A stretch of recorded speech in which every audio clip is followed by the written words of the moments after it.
أفلح من زكاها وقد خاب من دساها. بسم الله الرحمن الرحيم. الحمد لله رب العالمين وبه نستعين. الصلاة والسلام على أشرف الأنبياء وسيد المرسلين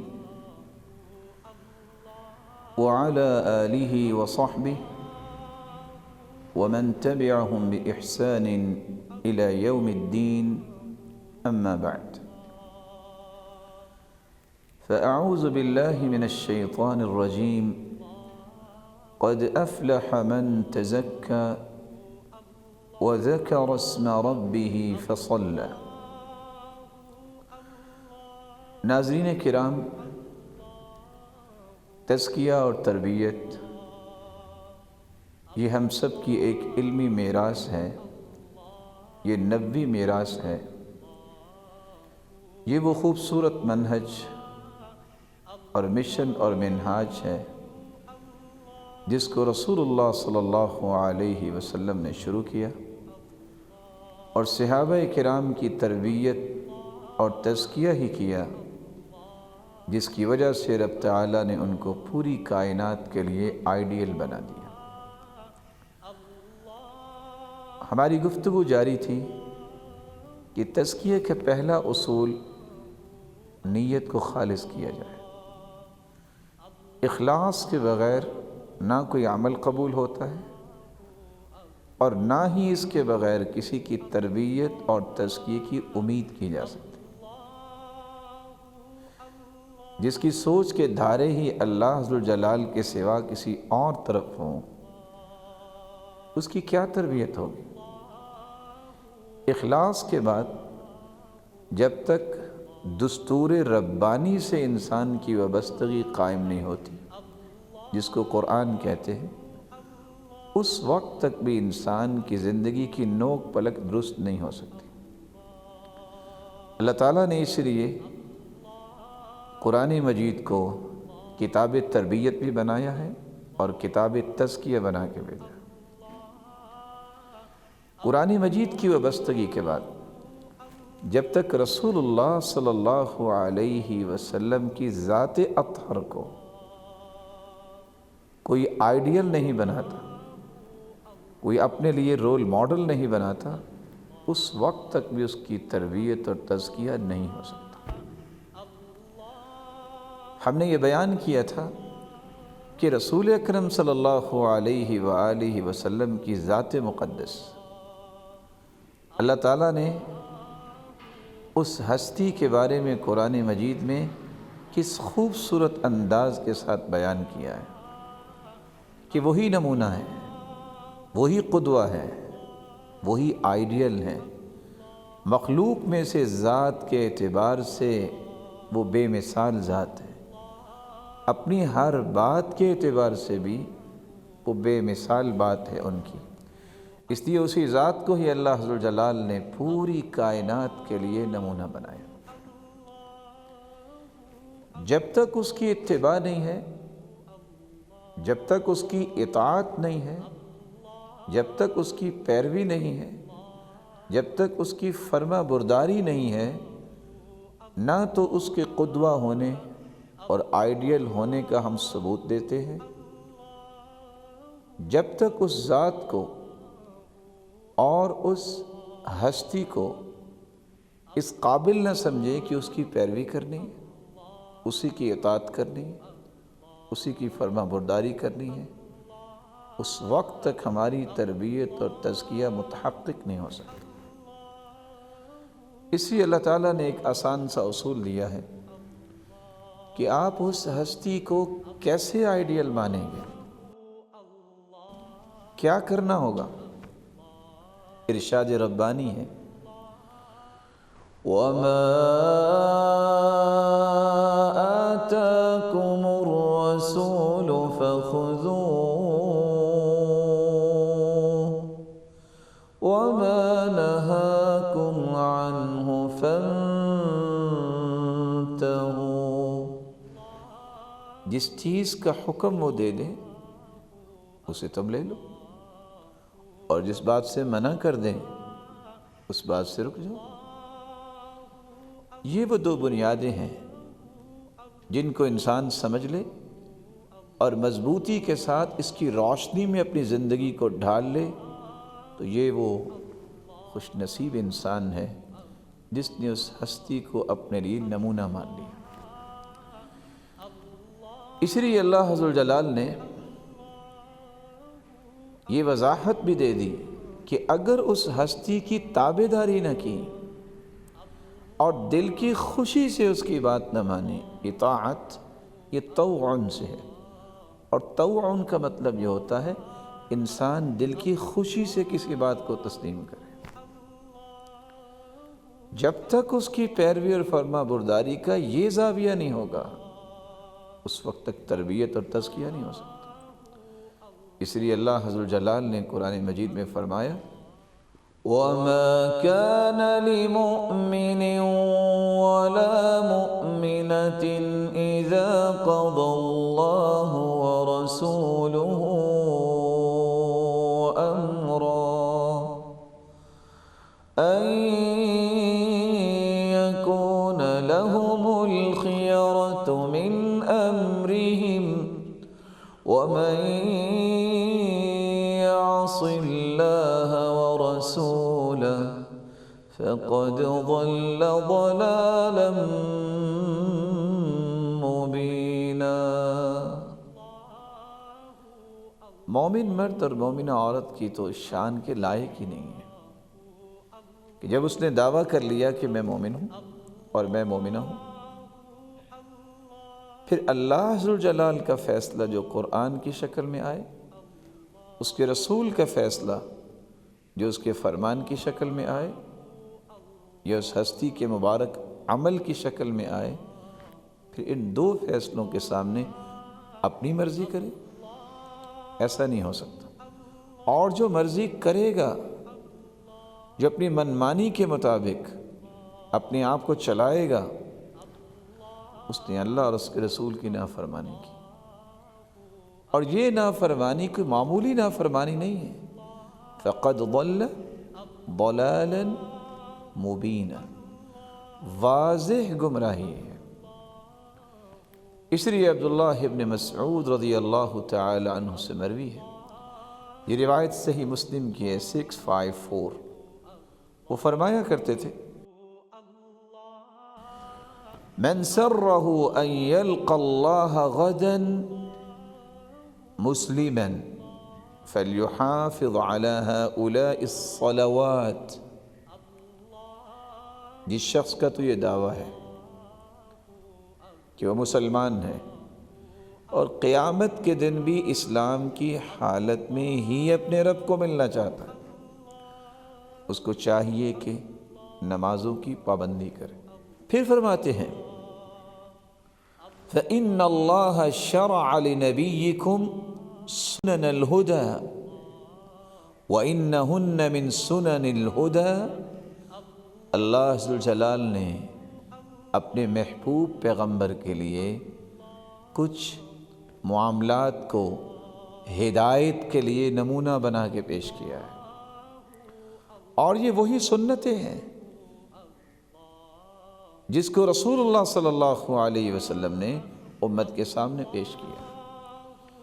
وَلَوْ أَنَّكُمْ صَلَّيْتُمْ فِي بُيُوتِكُمْ كَمَا يُصَلِّي هَذَا الْمُتَخَلِّفُ فِي بَيْتِهِ لَتَرَكْتُمْ سُنَّةَ نَبِيِّكُمْ، اگر تم نمازیں گھروں میں پڑھنا شروع کر دو گے جس طرح نماز سے پیچھے رہنے والا منافق ایسا کام کرتا ہے، لَتَرَكْتُمْ سُنَّةَ نَبِيِّكُمْ، تم نبی کی سنت کو ترک کر دو۔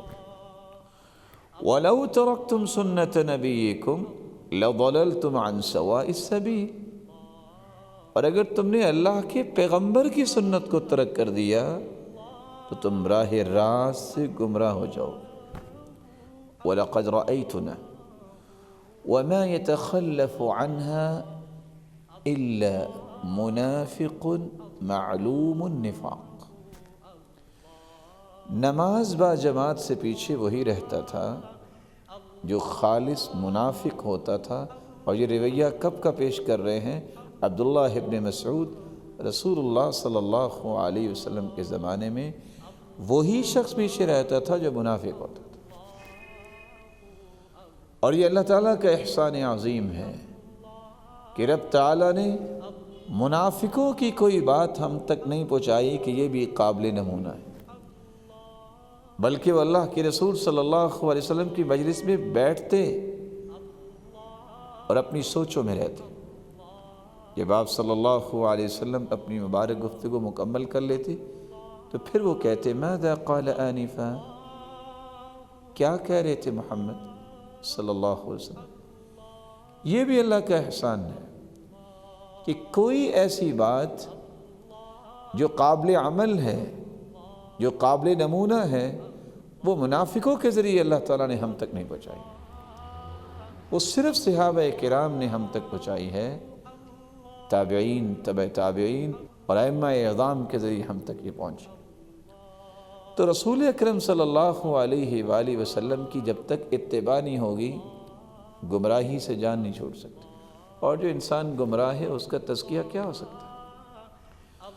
اس لیے اللہ عز و جلال نے قرآن مجید میں یہ فیصلہ دے دیا. دعویٰ کر لینا کہ میں اللہ کے رسول صلی اللہ علیہ وسلم کو مانتا ہوں، آخری پیغمبر مانتا ہوں اور میری سچی محبت ہے، لیکن نافرمانی اس ہستی کی کرنے والا اس دعوے کے باوجود بھی منافقت کی زندگی گزارتا ہے. اللہ تعالیٰ نے قرآن مجید میں فرمایا وَيَقُولُونَ آمَنَّا بِاللَّهِ وَبِالرَّسُولِ وَأَطَعْنَا ثُمَّ يَتَوَلَّى فَرِيقٌ مِّنْهُمْ مِّن بَعْدِ ذَلِكَ وَمَا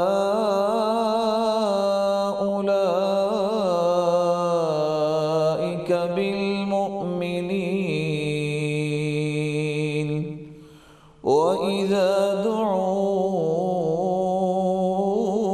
إلى الله ورسوله ليحكم بينهم إذا فريق منهم معرضون ويقولون آمنا بالله وبالرسول.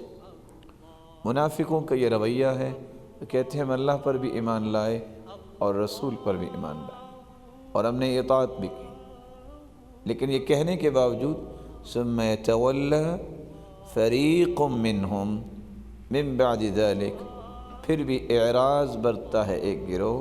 وما اولئک بالمؤمنین، آپ صلی اللہ علیہ وسلم کی سنت سے، آپ کی اتباع سے اور آپ کی فرما برداری سے جو اعراض برتنے والا ہے یہ مومن نہیں ہو سکتا. وَإِذَا دُعُوا إِلَى اللَّهِ وَرَسُولِهِ، جب اللہ عز و جلال کی طرف اور اس کے رسول کی طرف بلایا جاتا ہے لِيَحْكُمَ بَيْنَهُمْ، تاکہ ان کے درمیان فیصلہ کیا جائے، تو ایک گروہ اعراض برتنے والا ہے. تو آپ صلی اللہ علیہ وسلم کی اتباع کو چھوڑ دینا، آپ کی بات نہ ماننا، یہ صرف گمراہی نہیں، یہ منافقت بھی ہے. اور منافق کا تزکیہ اور تربیت کیسے ہو سکتی ہے؟ اور تیسری بات، اللہ عز و جلال نے قرآن مجید میں ایک تیسری بات بھی بیان کی ہے. اگر رسول اللہ صلی اللہ علیہ وسلم کی بات کو نہ مانا جائے تو اس کی سزا قیامت کو تو ہے ہی ہے، دنیا میں بھی اس کی سزا مل جائے گی. ارشاد ربانی ہے فَلْيَحْذَرِ الَّذِينَ يُخَالِفُونَ عَنْ أَمْرِهِ أَن تُصِيبَهُمْ فِتْنَةٌ أَوْ يُصِيبَهُمْ عَذَابٌ أَلِيمٌ.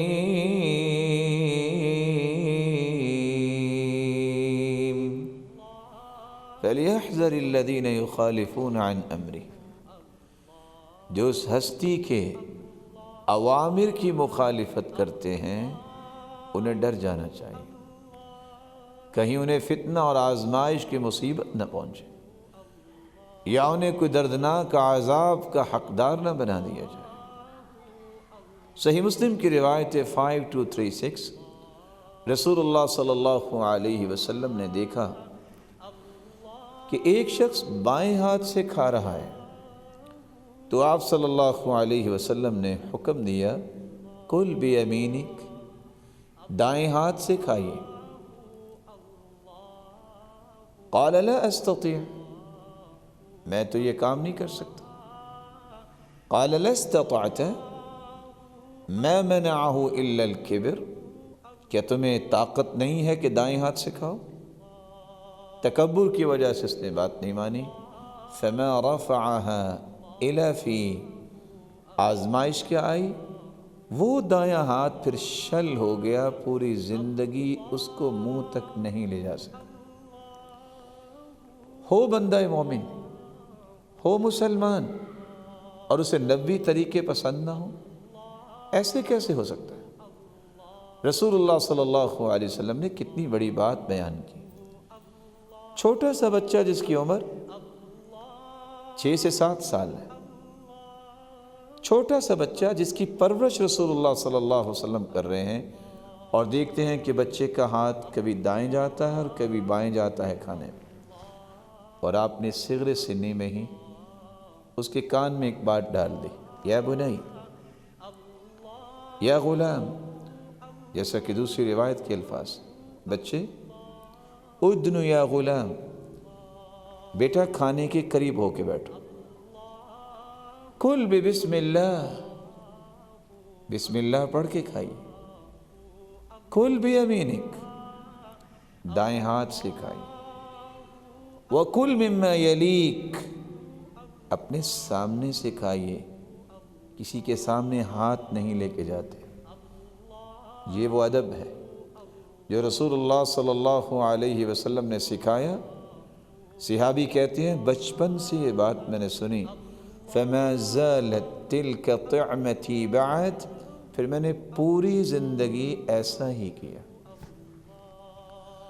آپ صلی اللہ علیہ وسلم نے اس لیے تو فرمایا تھا، فَإِنَّ الشَّيْطَانَ يَأْكُلُ بِشِمَالِ، یہ شیطان ہے جو بائیں ہاتھ سے کھاتا ہے، وَيَشْرَبُ بِشِمَالِ، شیطان ہے جو بائیں ہاتھ سے پیتا ہے، وَيَأْخُذُ بِشِمَالِ، شیطان ہے جو بائیں ہاتھ سے کوئی چیز پکڑتا ہے، وَيُعْطِي بِشِمَالِ، اور شیطان ہی ہے جو بائیں ہاتھ سے ہی دیتا ہے۔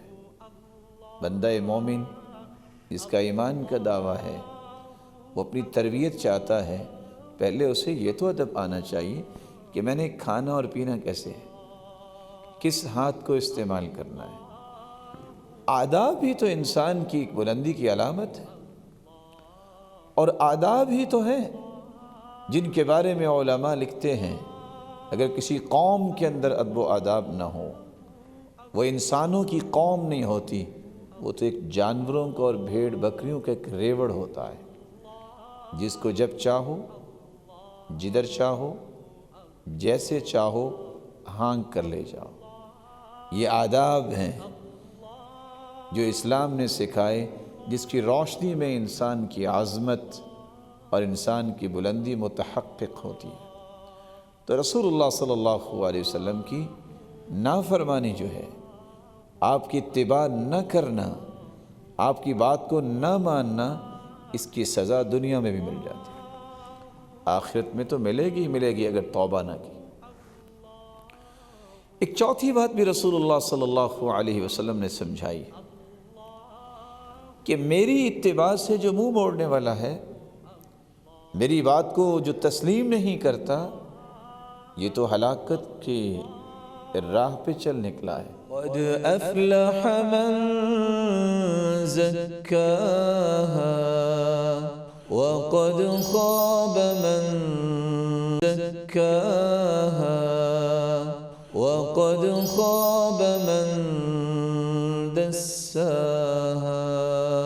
تزکیہ اور تربیت جنہوں نے کرنی ہوتی ہے، وہ اللہ کے رسول کی اطاعت کرتے ہیں، اتباع کرتے ہیں، اور جو اطاعت نہیں کرتا کس طرف چل نکلتا ہے؟ بسا اوقات وہ کفر تک پہنچ جاتا ہے، وہ کافر ہو جاتا ہے۔ اللہ عز و جلال فرماتے ہیں قُلْ أَطِيعُوا اللَّهَ وَالرَّسُولَ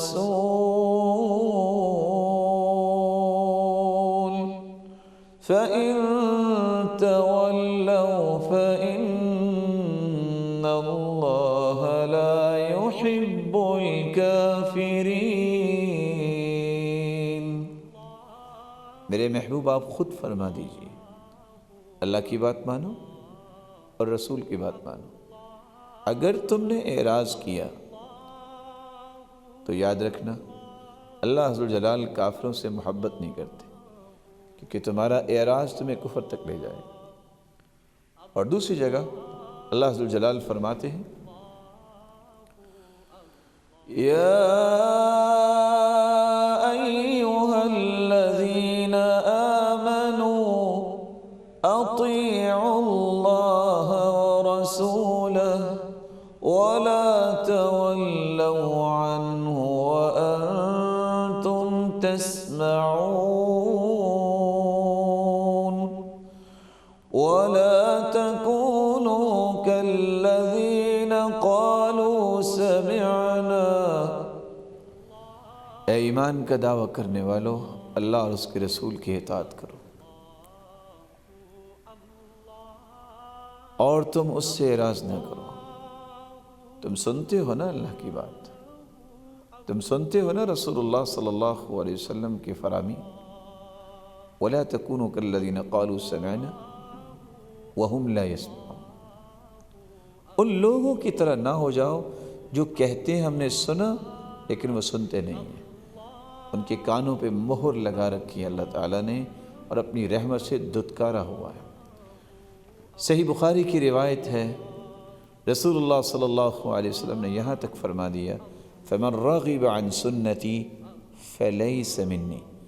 5063 یہ صحیح بخاری کی روایت ایک پیغام دیتی ہے ساتواں، کہ اگر ہم نے تربیت اور تزکیہ اپنا کرنا ہے تو ہمیں اللہ کے رسول کی سنت سے محبت ہونی چاہیے، اس سے اعراض نہیں برتنا چاہیے۔ اللہ عز و جلال کے پیغمبر نے یہ بھی فرمایا وَجُعِلَ الذُّلُّ وَالصَّغَارُ عَلَى مَنْ خَالَفَ أَمْرِي۔ ذلت اور رسوائی اس پر مار دی جاتی ہے جو شخص رسول اللہ صلی اللہ علیہ وسلم کی مخالفت کرتا ہے۔ صحیح الجامع کی روایت ہے 2831۔ آپ سوچ سکتے ہیں رسول اللہ صلی اللہ علیہ وآلہ وسلم نے کتنی بڑی بات کہہ دی۔ صحیح مسلم کی روایت ہے 2605۔ صحابہ کرام رضی اللہ عنہم وارضا جب مکہ کی طرف نکلے تو قرائے غمیم جگہ پہ پہنچے، یہ فتح مکہ کے موقع پر، اور سب نے روزہ رکھا ہوا تھا۔ آپ صلی اللہ علیہ وسلم نے حکم دیا روزہ افطار کر لو۔ صحابہ نے افطار کر لیا۔ کچھ صحابہ جو جرت والے تھے انہوں نے کہا کہ روزے کا بھی اجر لیں گے اور اگر جہاد کی ضرورت پڑی تو ہم تیار ہیں، اللہ نے ہمیں قوت دی ہے۔ اللہ کے رسول صلی اللہ علیہ وسلم کو جب پتہ چلا کہ کچھ لوگوں نے نیت حالانکہ نیک ہے، ہیں بھی صحابی، لیکن اللہ کے رسول نے جب فرما دیا کہ روزہ افطار کر لو تو سب کو افطار کرنا چاہیے۔ جب آپ کو پتہ چلا کہ کچھ لوگوں نے افطار نہیں کیا، آپ نے لفظ کیا استعمال کیے؟ اولئک العصاة، اولئک العصاة، جو لوگ اللہ کے پیغمبر کی بات نہیں مان رہے یہ گنہگار ہیں اور یہ گنہگار ہیں۔ پوری دنیا کی نیت کو جمع کر لیا جائے تو کسی ایک صحابی کی نیت کا مقابلہ نہیں ہو سکتا۔ پھر اللہ کی راہ میں روزہ رکھنا 70 سال کی مسافت جہنم سے وہ انسان دور کر دیا جاتا ہے، اور پھر رکھے بھی صحابی، لیکن جہاں اللہ کے رسول صلی اللہ علیہ وآلہ وسلم کی بات میں فرق آ رہا ہے وہاں اس ہستی نے فرمایا یہ گنہگار ہے اور یہ گنہگار ہے۔ اگر اس دور میں اللہ کے رسول نے یہ فرمایا، آج کوئی اپنی منمانی کرے گا تو تزکیہ اور تربیت تو دور کی بات، وہ نافرمانی کی زندگی گزارے. اللہ ذو الجلال ہم سب کو آزمائشوں سے، مصیبتوں سے اور عذابوں سے محفوظ رکھے اور ہماری تربیت اور تزکیہ فرمائے. لیکن یہ کیسے ممکن ہو سکے گا؟ اللہ کے رسول کی اطاعت سے ممکن ہو سکے گا. اور یہی تیسرا اصول ہے تزکیے کا، کہ اس ہستی کو قابل اتباع سمجھا جائے، اس ہستی کو ہی قابل اطاعت سمجھا جائے، اسی کی فرما برداری کو اپنی زندگی کا شعار بنایا جائے اور اس کی نافرمانی نہ کی جائے. اللہ ذو الجلال ان باتوں کی روشنی میں ہمیں اپنی تربیت اور تزکیہ کرنے کی توفیق عطا فرمائے. وآخر دعوانا ان الحمد للہ رب العالمین. قد أفلح من زكاها وقد خاب من